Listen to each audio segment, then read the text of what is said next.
When she found out she was pregnant, she was amazed because she said to me, I didn't think anything good could come out of my body.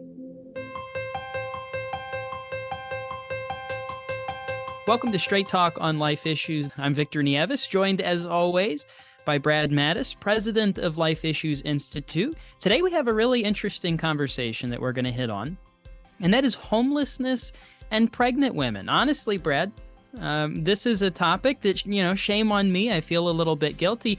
Prior to now, I really hadn't thought very much of it, but of course, women who are homeless, they're going to experience higher rates of trauma, unplanned pregnancy, even miscarriage and things like that. So I think we'll have a great conversation today. Yes. Well, first of all, it's always great to be with you, Victor, as I enjoy these conversations that we have on podcasts. But yes, you're right. We are all guilty, I think, of not giving homelessness the attention that it deserves and needs. It has become a huge problem in society, and especially these big cities, and particularly how it affects pregnant women and how they manage their pregnancies. When you don't have a place to lay your head, except maybe under a bridge, how are you going to plan for a pregnancy? How are you going to stop and think of, what do I need for this pregnancy? I need a crib, I need this, I need that. But she needs a place to live. And without a place to live, how is she going to manage everything else? Yeah, I can't imagine how scary that would be, imagining that you're going to have to bring a child in when you don't have a comfortable bed. You have to worry about a comfortable bed for a newborn, and oh my goodness, the vitamins and Brad, I'm sure you've seen this much more extensively than I have as a father and a grandfather, but the work that goes into that would be extremely daunting. I'm sure it is extremely daunting for people who aren't homeless. And then you add that on top of it. We have to make sure that we don't throw these women to the wayside and just forget about them. Yes. And thankfully, Victor, there are those who do not. And that's why we want to highlight them today on this podcast and really open people's eyes to what's being done to help them. That's right. And, some of those people we have the pleasure of having on as our guests today. We're going to be talking to Chris Bell, Venus Monje, and Annette Thomas. Chris is the founder of a fantastic ministry, Good Counsel Ministry, where they do exactly that. Just what you mentioned, Brad. They provide homes for these women that are in these situations. And it'll be very cool because not only do we have Chris Bell, but we also have Venus Monje, who has experienced it. She is a woman who had taken refuge with Good Counsel Ministry. And a special treat, we have with us Annette Thomas, who's a caseworker, who has, personally overseen a lot of this. And we'll get some fantastic stories from them and hear what it's actually like from a firsthand perspective. All right. Well, Chris, let's start by having you tell us a little bit about yourself and Good Counsel Homes. Good Counsel Homes for Homeless Mothers and Children began in 1985 after I had encountered literally many women on the streets and in a shelter in New York City. And I was there to help homeless and runaway kids, Brad, as you may remember. And I didn't start, honestly, as a pro-life mission. I just knew that young women who were pregnant and had children needed more help, and there wasn't help available. I felt like I heard it from God that something more needed to be done. And with the help of another really close spiritual friend and director of mine, the Father Benedict Groeschel, who's also a psychologist and just a great inspiration, we opened up the first Good Counsel home in Hoboken, New Jersey. So right now we have 4 homes in New York and New Jersey. Chris, take us back to the very first mother that you encountered and the help that she needed. Give us a personal perspective of how you viewed things and how you felt. I can never forget the first mom who walked in the door of our Good Counsel homes. She was 19 years old, vivacious, active, and really full of life. And one day she told me something I just could have never imagined. First of all, she said, Chris, this isn't the first time I became pregnant. Then she said, the first time I became pregnant, my mother said, we have to get rid of this problem. And her mother took her to Planned Parenthood. And I honestly did not know, and certainly this young girl did not know, that Planned Parenthood's main mission is to eliminate or destroy as many human beings on the face of the earth as possible. People just don't get that. You don't understand that unless you really look at who they are and what they do. And even today, it's something that's dark and hidden. But I heard it then, and she said to me, Chris, when I walked in there and I said, was it a baby? Their response was, no, it's a blob of bloody tissue. Now, we know that's never true of a conceived human child growing in the womb, but that's what they were saying then. And they're saying it today. And then she said, would it hurt? And she told me she was told, no, you'll feel some cramps, and in 2 or 3 days, you'll go back to school and you'll never think about it again. And Debbie, who was telling me this, couldn't even control herself as she was explaining it. But she said, when I woke up, I started to cry and I was screaming, I killed my baby. And she said the nurse or the attendant, whoever it was, told her if she wouldn't stop, they were going to put her in the hallway because she was disturbing the other patients. She said, I couldn't, they did. And then she asked me 2 questions at that time I didn't know how to answer. She said, Chris, when people see me with my little boy, Bobby, now in the park, on the street, they say, what a beautiful boy. Is he your first? She said, what do I tell them? Because I know now that when I was 8 weeks pregnant, that my baby inside me already had arms and legs and fingers and toes and a beating heart. And she said, if I knew then what I know now, I wouldn't have done that. I wouldn't have done it. And then she asked me, where do you think my first baby is? Brad, I had never thought of the question in my life. I just was floored. I didn't speak. And that's when I realized that abortion, which I obviously believed was taking of a human life, was also hurting women.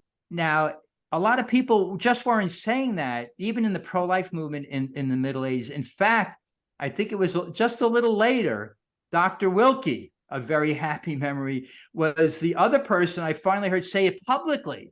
Yes. And here I was experiencing it. And obviously, it just doesn't hurt women. It also hurts the men and the family. We know that post-abortion pain really affects everybody who loves a person, who loves a child. I mean, you could only imagine if it's your grandchild. So that's what began for me a pro-life journey, because up till then, I wouldn't have said I wasn't pro-life, but I wasn't doing anything. But that got me thinking and desiring to try to do something more to help women not go through this, because the next girl who came in, she had the same experience. And because she grew up in New Jersey, it wasn't even her mother. It was a friend of the family. Now, a lot of people don't know this either. In New York, New Jersey, Connecticut, about 20 states, even today, even after Dobbs, you don't have to tell your parents that you're going for an abortion. Can you imagine finding out only afterward that your daughter or your granddaughter was even pregnant? In fact, in our states, the governors and the legislators are putting even more money into aborting children who are coming from outside the state. Abortion pills, as you know, are being sold across the country in every state. So it still continues to break our hearts because it's not over. Yeah, in your neck of the woods, it is an uphill battle and continues to be. But that's what makes Good Counsel Home so important. So how many homeless mothers has your network of caring facilities helped so far? Oh, well, we're counting over 8,300. It's women and children, but, at different times we've helped other homes start and then we've spun them off so we don't keep counting those. So you've dramatically changed the trajectory of a woman's life and that of her children by offering her a home and other necessities of life. Well, Chris, how do these women know where to find you?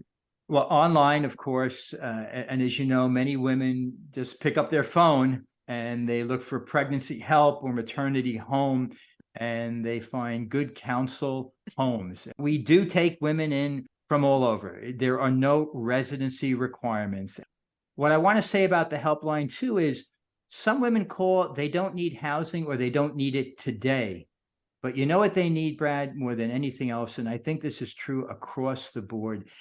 They need encouragement. support, somebody to say, it's okay to have your baby. You're going to be fine. Because almost every single woman who walks in the door of a Good Counsel home was told during her pregnancy, don't have that baby, or you can't have that baby, or you shouldn't have that baby.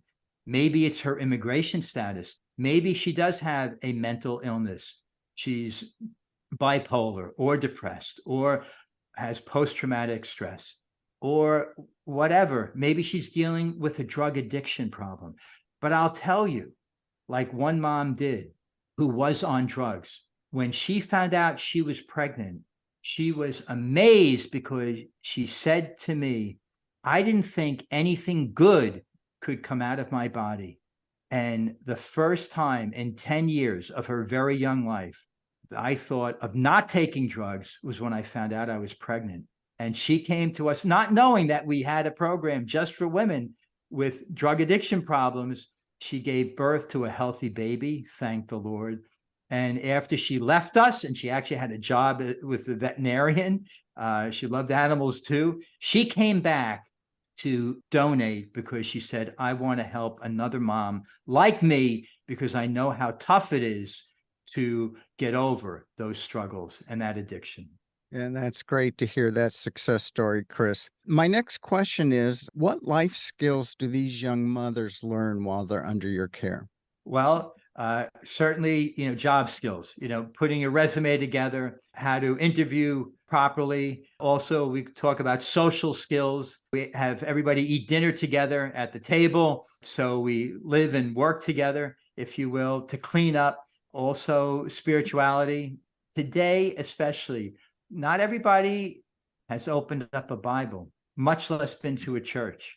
And I would say even more important than opening the Bible or going into the church is to learn that you have a loving Father in heaven, and to be introduced to a God who cares. Because a lot of people I've heard talk about being spiritual and maybe believing in angels and thinking about, the holy ones who help us and surround us. They don't fully appreciate and need to be introduced to our loving Creator, because we didn't get here, by a mistake. And those people who like to think, well, maybe there really isn't a God, you can go on, keep thinking about it. But I tell you what a gift it is to come to know Him in your heart. Like I know you, and you know me, and together, just two friends, how much support and encouragement we get from each other. How much more do we get from God who loves every single one of us? And that's also why I'll just add on here, even those people who are against us. And certainly we want to say to everybody who's been involved in an abortion or who's promoting it today, who might be listening to us, we love you and God loves you. And we hope and pray the best for you, meaning we want you to come over to know the one who creates every single life and cherishes it. And together, let's build a culture of life and love and forgiveness and hope. And we don't do that by destroying people, by taking their lives. Well, you've certainly outlined the obvious need for spiritual care, which is perhaps number one of everything. And besides the obvious physical needs, I'm curious to know, what are the most common issues that the women face that come to you? From my perspective, it's the idea that I need a place to stay.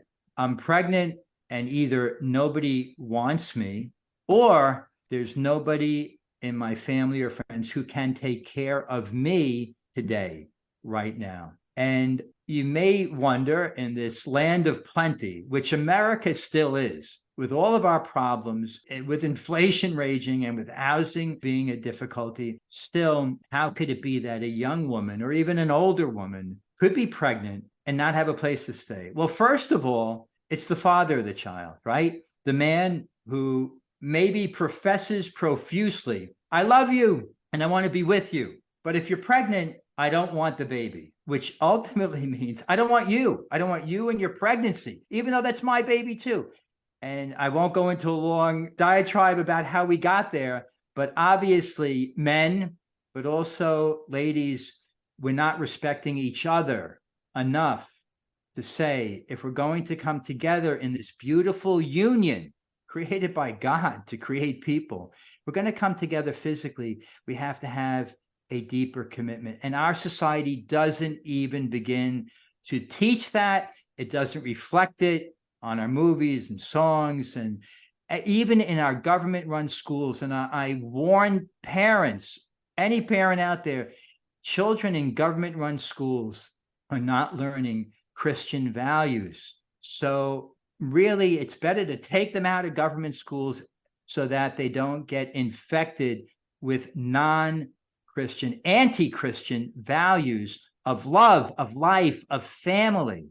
And so that's the first problem, is the men are rejecting the women whom they conceived a child with. And then the family and friends of most of our women, not all, but most, just say, you don't need to have this baby, so get rid of it and move on. But to the credit and the courage of the women walking into our home, they say, this is my baby. I know it's a child and it's mine, and I'm going to care for it if nobody in the world will care for this child. And that's the issue. And those are the problems, even in this great nation of ours today. Thank you. Annette, I'd like you to weigh in on this question as one person who's on the other side from the women that come to you. What do you see as the most pressing issues that women face when you see them? Well, I find there are multiple. Financial, of course, because if they had the financial ability to obtain an apartment, they would. But also compounding their issues is sometimes their trauma that they experienced in their lives before, and the need for mental health services, substance abuse treatment. And although there are a lot of discussions about increasing the amount of mental health services that's available to women in the community, sometimes it's not as pronounced, it's not as evident within the communities that are saying, oh, we have availability of mental health services. The need is so great that to obtain some of these services sometimes takes months at a time. And in the meantime, we have to sit with the moms and try to help them to navigate social systems. So that's one of the things that I do. I help with a lot of the realistic things, a lot of practical issues that these moms face to try to help them to navigate. Because if with a little assistance, they can do more, but they need the additional support and help. And so that's the role mostly of the case manager. We do a lot of things. Believe me, we cross all kinds of levels. But the one thing that I do is assist moms in developing skills and also to advocate for themselves. Because some just don't know how to, they get a no and they go to social services. I know how to go with them to try to push a little harder so that they can get a yes. So, and to say, you see how this was done? I said, you can do this for yourself next time. And they say, okay, Miss Annette. And so I think that a lot of the practical things that some of us may have learned before when we were growing up, as well as some of the systems issues, it sometimes is one of those barriers for our moms. And so I help them to navigate that. Yeah, I think you hit it exactly, Annette, where you said they just need a little help and guidance and support. And with that, they can do amazing things they never thought they could do before. We're going to get to Venus in just a short moment, but I'd like to ask you, Annette, if there were one or two cases that stand out in your mind, and tell us why.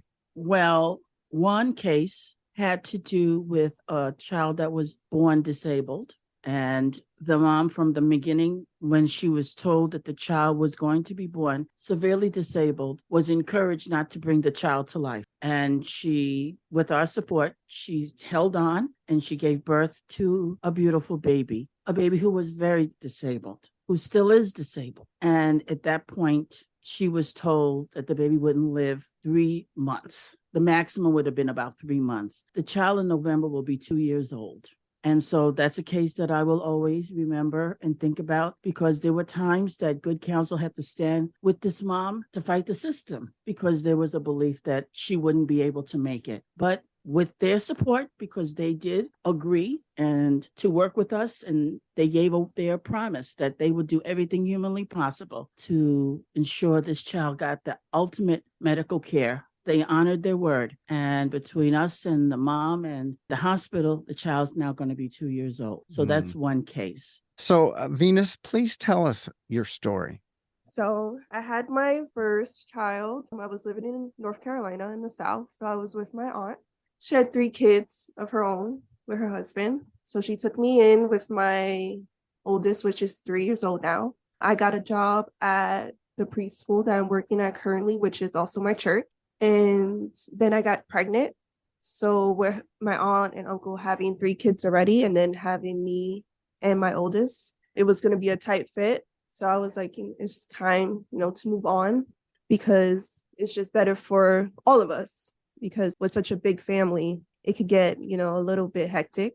A lady at my church was actually a pastor's wife. She recommended me some maternity homes, but the ones I contacted, they didn't take children already. They only took mothers that were currently pregnant. So Good Counsel was the only one that actually took children while being pregnant as well. So I was lucky enough to find this home that had space, which is only 30 minutes from my job. So I was very lucky for that. So I moved here with my oldest. I was around 6 months. And then around June, which was because I'm in a school, it was ending. And then I was already 8 months and I was kind of over it at the point. It was really hot and I couldn't really do the work they needed from me. And before the school year was done in June, I decided to have Leilani, that's her name, my oldest, stay in the daycare in Good Counsel that they provide for free, just to save money. So I asked and they said, of course. So she was staying here for the month of June. And then I was finishing my work. I believe in the middle of June, I stopped working. And then I just stood here for the remainder of my 8 months. And then I had my daughter, the second one, Bailyn, on August 4th. My oldest is currently in my job as well. So she's going to school. She's going to be with me. So I'll be taking her every morning as well. And then my youngest will be staying here in the daycare in Good Counsel. And then I'll save up. And then I will be getting an apartment of my own, hopefully very soon. So. Well, Venus, where do you think you'd be without Good Counsel Homes? I will probably be with my mom, but it wouldn't be a stable living situation. So it'll be very hard. Why is it an unstable situation if you were to go there? So my mom has a daughter as well. So my sister, she's 10 years old at the moment. And just the apartment arrangement is very small. So I guess it would be 3 people in a small, tight fit apartment that I grew up in. And it barely fit the 3 of us when I was there. My mom and me have not the greatest relationship. So it's still building to that. So moving in again in a small home and not having the greatest relationship is really hard. So give us a few specifics, Venus, of how you were helped and have been helped at Good Counsel Homes. What have they done for you? So the biggest, which would be just giving me a place to stay, because like I said before, no other maternity home would take a child. Also providing food is very helpful, especially if you don't have a job. So they provide, they provide dinner all the time. And then they also have food. So you can make breakfast, you can make lunch. Like there's always food here. And then the third thing would be daycare, the childcare, which is also very helpful. It's free. And then it's right in the home. So if anything, everyone here. So it's not really, a scary situation to leave your child. It's the same staff you see every day. Do you think with the experience you've had and the help of Good Counsel Homes, do you think you might be able to better help somebody who finds themselves in a similar situation as you? Oh, for sure. I wish my mom knew. What are your plans for the future, Venus? I plan just to have a simple life. I just want my place to stay and my kids happy and us happy. I just want a job that I love to do and, just live my life with my kids. So the job that you love to do, is that the one you have now? I do love working with kids, but no, I actually want to be in the animal field. So veterinary technician is definitely what I want to start off with, and then probably be a zoologist or something else in the animal field. Okay. Well, let's circle back to the situation that you both want to weigh in on. Tell me about that. It's two things. When I was working with Venus to prepare for some of these activities that she has agreed to assist Good Counsel with, is when she mentioned to me first that a number of the homes would not accept her with her oldest daughter. And if there's anything that I would love to promote is a rethinking of that on the part of some of our peers, because in order for Venus, who turns out to be a really great mom in the house, she and I won't even begin to tell you about her oldest daughter who thinks she runs Good Counsel, because she's really a delight in the house and she knows everybody, and that's another story. But Venus would have had to separate from her daughter. And Good Counsel, and I'm not just saying this because this is where I work, but it's something to be said. We said, no, you don't have to leave your little girl. You can bring your little girl with you. So that's an idea that I wish that some of our peers would and other agencies would be willing to think about. How about those young moms with other children, the pregnant moms with other children? It may not necessarily be 4 or 5 kids, but maybe 1, maybe 2, because Venus should not have separated from her daughter. And I'm glad we were able to do that. And the other thing was when Venus was giving birth, her little girl, she was wanting to leave her with her mother. She wanted to leave her with her aunt and her uncle who she used to live with, that she was familiar. But she kept saying, I want to go home. And home is Good Counsel. And so to me, a 3-year-old was able to voice what I think is a very important point about the agency, that she felt that this was home for her. So even though she's with her biological family and she knew her mother physically wasn't in the building, she still wanted to be home with us. And to me, that speaks volumes, and that's something that touched me. I'd like to add to that a couple of things. First of all, we do want our homes to be a home because they really are homes for the moms. It's not my home, it's their home. And Venus and her family situation is a little different than the majority of women who come to us. Happily so, she at least has more connection with them. A lot of the family members want to be supportive. There's just not all the resources there. Also, Venus had a job before and is going back to a job. Many of our women have never really had a solid job or a foundation to build on. And, again, happily, Venus is taking advantage of all the good things and just keeping going. And I do expect, Venus, that your dream of being at least a veterinarian's tech, but maybe a veterinarian someday will happen, because you're very determined. You're very ambitious in all the good ways, and you're not letting anything get you down. I also want to add, Annette, we've had mothers with 3 and 4 kids. Actually, the most we ever had was a mom with 6. And wow. So, again, you want to say, how does that happen? 2 quick responses to that. One is domestic violence is endemic in our society. And, we see women, they don't run out after they get hit the first time, or they're in the hospital the first time, and they may have another child and another, always hoping, praying, expecting it to work out.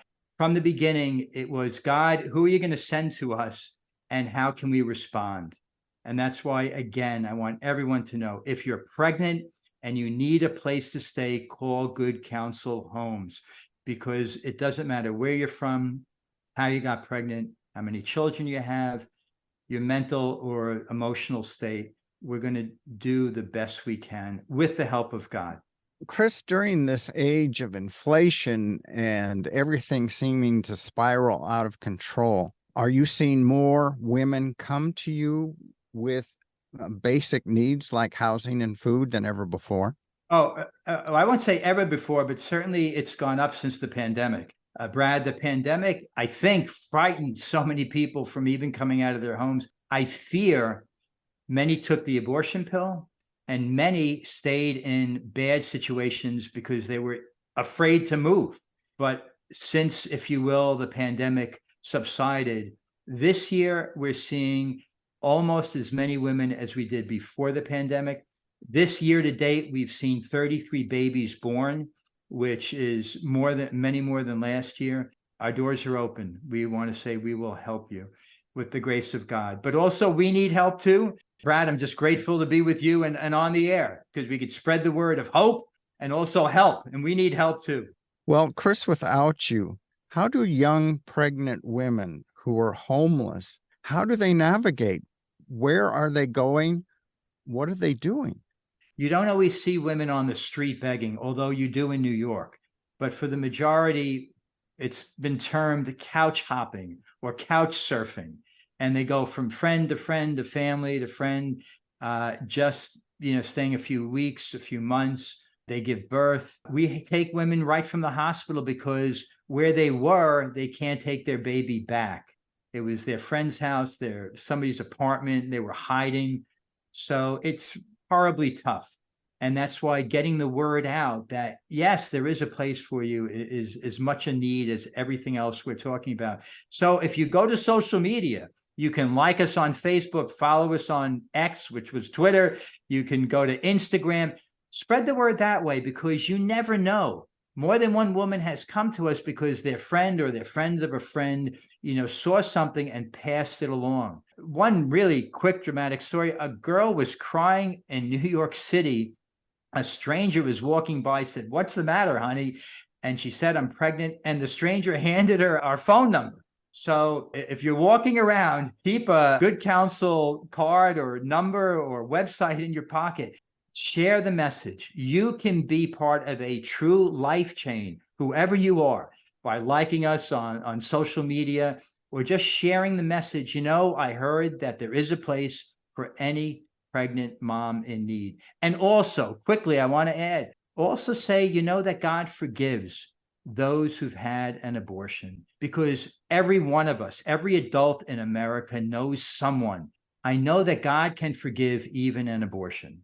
And just go online and type in post-abortion healing. You'll come up with a lot of resources. Good Counsel is one of them. We have a program. If you go to our website, you can find Lumina. That's our special post-abortion healing program. Well, Chris, I've known you for many years, and I've always admired your loving, serving heart. And God has put you in the exact spot that you need to be. He's given you the exact gifts that you need to be running this, and to see it grow and be so important to communities is really a blessing. Annette and Venus, do you have anything you'd like to add that we haven't talked about? I just want to say that it's very scary, and that's why most people will want to take the abortion route, because of the unknown, and also that they just don't know enough people that want to help them. Yes. Venus, what is your message to women who find themselves pregnant and homeless and afraid? That there's help.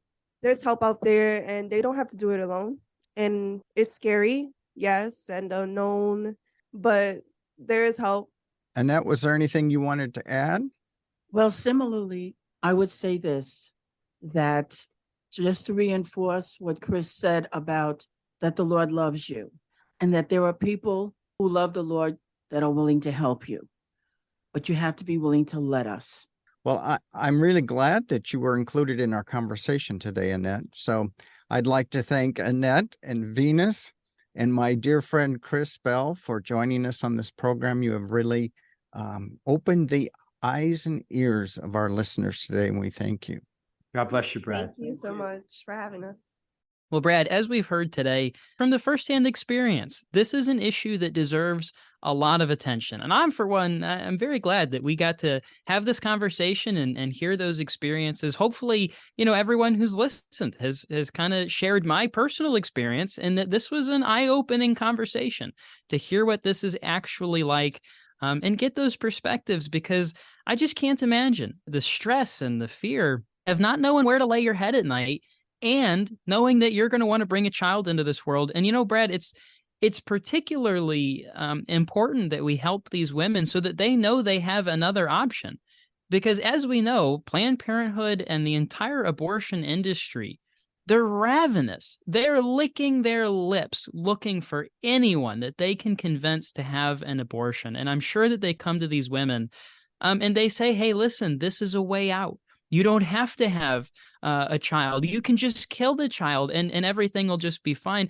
we have to make sure that we're helping these women, and that they know that there's another option. They do have help. There are people who are going to be there for them. Well, like you, I'm really glad we're tackling this topic today. I think all of us learned something, and it just goes to show whether you're young, like Victor, or a little older, like me, that you can, I heard that snicker, that you can learn something. And this is something important that we learn today. And what we do with it is even more important.